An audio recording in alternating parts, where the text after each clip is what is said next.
Olá, bem-vindos a Mais Que Histórias, eu sou a Ana e em todos os vídeos eu trago sempre sugestões de leitura para as nossas crianças.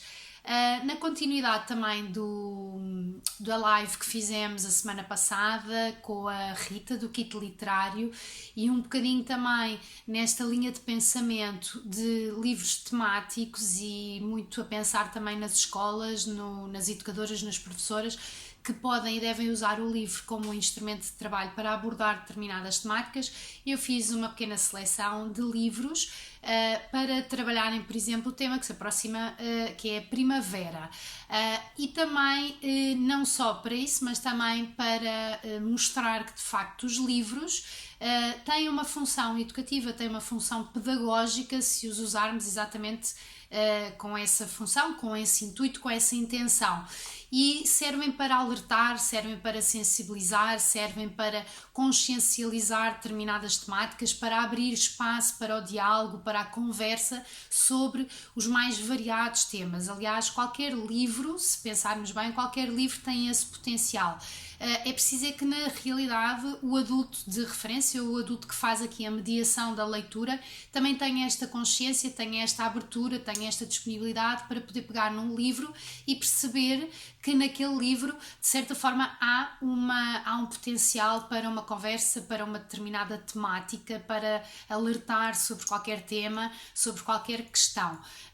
E portanto, eu hoje trago-vos aqui 4 sugestões que gosto muito e que também já usei, portanto falo por experiência, de livros que podem ser usados para abordar a questão da primavera, a questão do desenvolvimento da natureza, mas também aqui com uma abordagem que está na ordem do dia, não é? Que são as questões ambientais e que cada vez mais as crianças ouvem em todo o lado, a questão da poluição, a questão da reciclagem, a questão do aquecimento global e, portanto, de uma forma pouco alarmista, mas de uma forma muito sensível, de uma forma também poética, de uma forma muito bonita, podemos de facto mostrar às crianças o quão bonita é a natureza, rica e com tanta coisa que nos dá, e por isso também temos que cuidar dela, temos que cuidar do nosso planeta, porque é o sítio onde vivemos e só há este.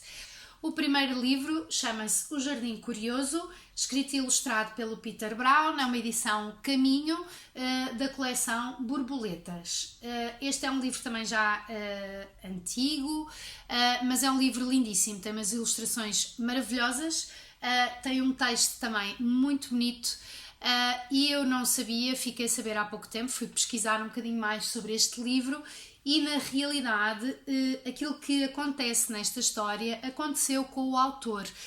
Julgo que em Mahatman, perto da cidade onde ele viveria, perto do sítio onde ele viveria, havia de facto uma linha férrea, uma linha de comboio abandonada há muitos anos e, portanto, de repente a própria natureza, e vendo que aquilo era um espaço sem utilização e apesar de estar inundado de aço e de linhas férreas e de cimento e de tijolos, a natureza aos bocadinhos foi tomando conta e, segundo também nos conta o autor, não só na história mas também na realidade, aquele espaço de repente tornou-se um espaço cheio de vida, um espaço cheio de flores, de árvores, de natureza a vingar por todos os lados. Aqui na nossa história, e como vocês vão poder ver a seguir, que eu vos vou mostrar no pequenino excerto de vídeo, temos uma criança que vive também numa cidade, portanto rodeada de cimento por todos os lados, até que descobre uma linha férrea também abandonada, uma estação de comboios abandonada, e resolve aos bocadinhos e descobre, no meio desse cimento todo das linhas férreas, do aço, descobre pequeninas ervas, pequeninas flores que estão a nascer, e ele aos bocadinhos resolve ir cuidando dessa natureza que está ali a querer nascer e a querer vingar, e o retorno é simplesmente maravilhoso e de repente ele consegue, no meio daquela ponte, no meio daquelas linhas de ferro, e à medida também, pois é muito engraçado porque tem de facto a questão temporal, não é? As estações que vão passando, o inverno, o verão, a primavera, tudo isso, e de facto depois a natureza retribui de uma forma muito generosa, de uma forma muito bonita, todo esse cuidado que o menino teve com ela. E isto também, não só para alertar para esta questão da natureza, a questão das estações do ano, mas também, se calhar, e como sugestão de trabalho, a questão de que muitas vezes o nosso esforço, o nosso empenho a uma determinada causa, não necessariamente uma causa ambiental, mas quando nós nos empenhamos em qualquer coisa que queremos muito, que acreditamos muito, há quase sempre um retorno muito positivo. E isto é uma mensagem também muito importante para passarmos às nossas crianças, ou seja, quando há um esforço significativo, quando há um empenho e muitas vezes quando é feito de coração, há um retorno muito bonito para nós e muitas vezes também para o resto das pessoas que estão junto de nós. É sem dúvida uma excelente leitura, um excelente momento. Visualmente é um livro muito bonito, tem ilustrações muito bonitas, muito bem trabalhadas, com cores muito suaves, com detalhes muito, muito, muito queridos. Portanto, é uma sugestão para educadoras, para professoras, mas obviamente também para a leitura em família aí em casa.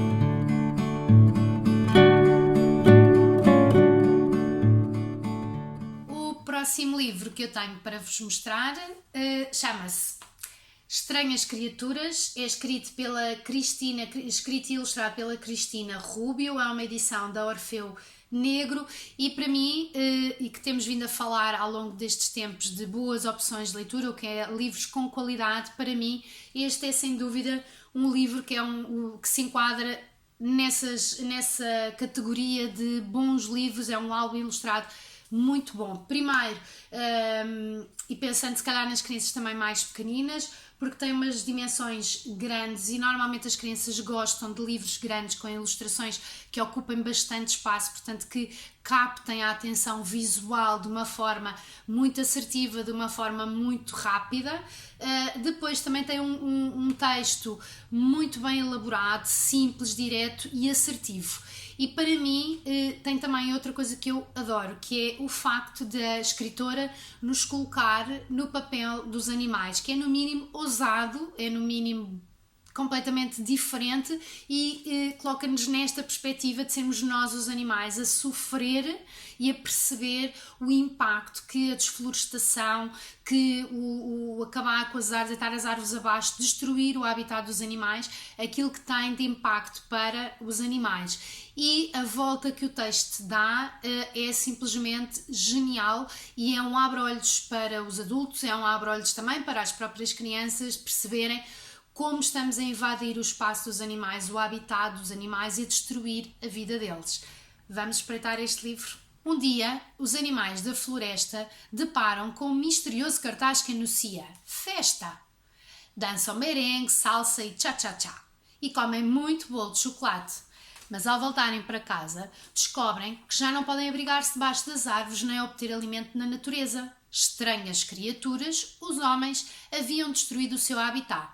Como explicar-lhes que a floresta representa para os animais a sua casa e o seu alimento?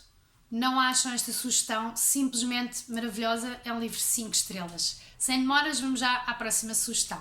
É um livro em termos de ilustração completamente diferente daquilo que vos tenho mostrado este vídeo. Chama-se Ainda Nada, uma edição da Calandraca e é escrito e ilustrado pelo Cristiano Vold.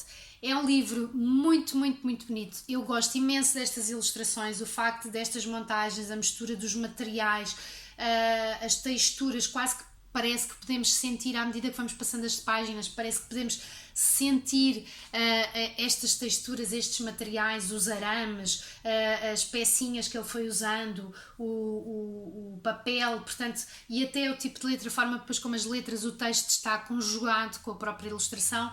É muito, muito, muito bonito este livro. Depois também tem, de facto, este apelo à natureza, ao ciclo da natureza, da semente, do crescer, do desenvolver.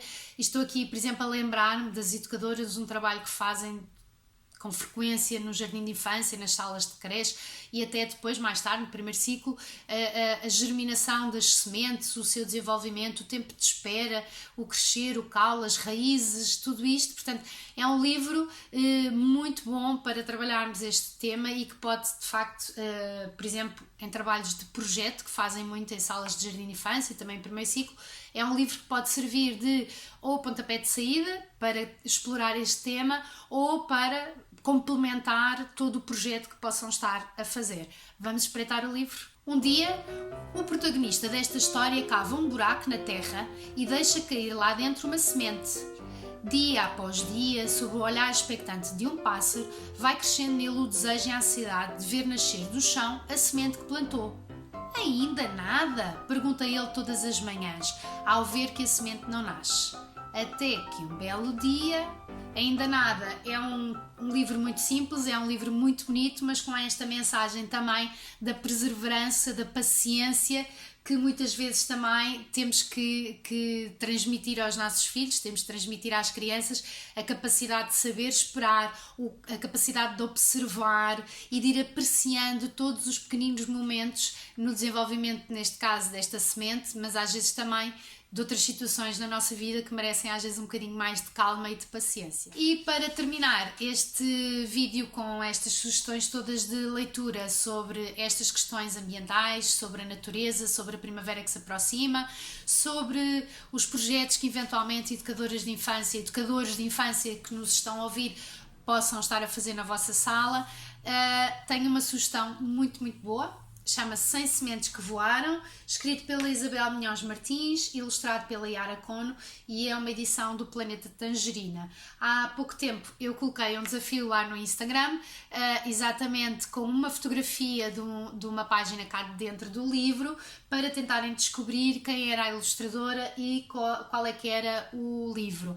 E fiquei bastante contente porque muitas pessoas conheciam e identificaram também o trabalho da Yara, que é uma questão que eu às vezes coloco, de facto, muitas vezes podemos até nem ter o nome da ilustradora, mas pelo seu traço, pela forma como conjuga as cores, pelos materiais que utiliza, pela geometria que encontramos nas ilustrações, conseguimos facilmente identificar este trabalho e, portanto, é muito interessante.